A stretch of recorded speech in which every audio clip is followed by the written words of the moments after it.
What you may or may not know is that over the last couple of months I have been having a world of trouble with my prosthetic leg.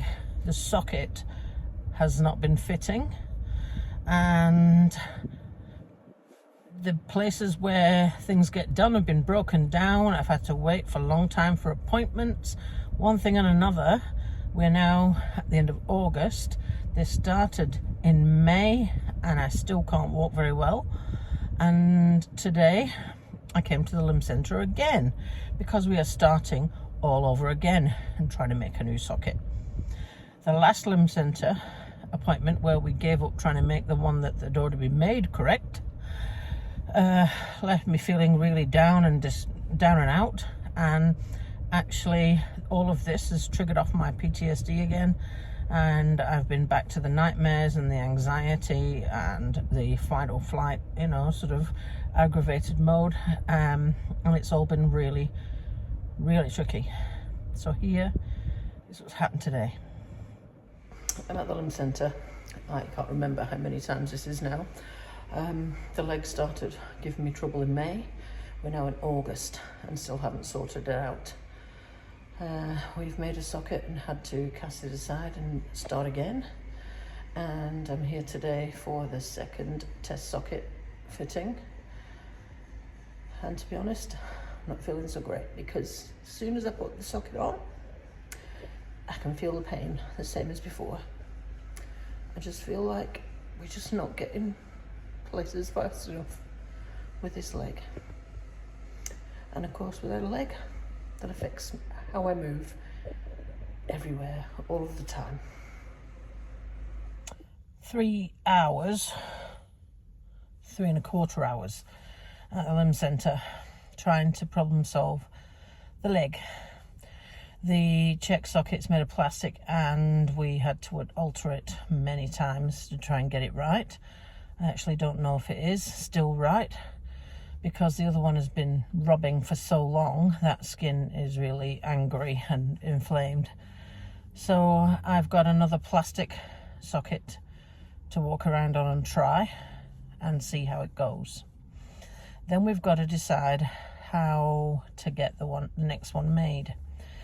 If we get it 3D printed, the 3D printing service has a 3 to 4 week turnaround, and if anything happens, it could be pushed out longer. Last time we had it printed, it took 6 weeks, and that's an awfully long time to wait for a socket when you have only got a temporary one that's reinforced to walk around on. So I don't know how that's going to turn out. We are going to make a decision when I come back.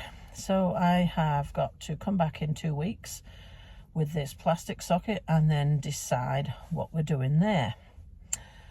The interchangeable part that we've been using for changing the foot, which is this bit, this has been wearing out really fast, which suggests that the titanium isn't high enough grade titanium for the job.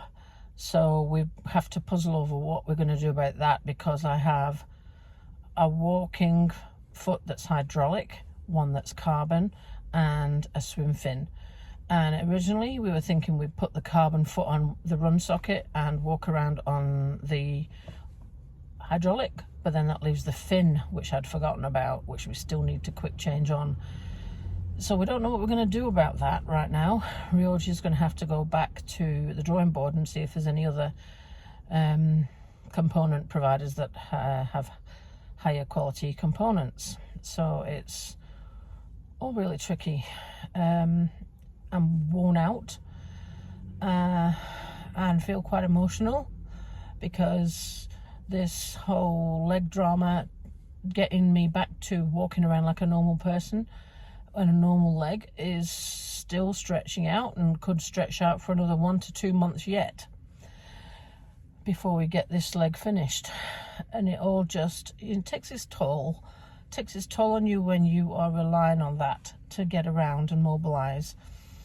So yeah, equally so, it takes its toll when ACC won't pay for hotel fees So it's now 1 p.m. I drove for 3 hours to get here.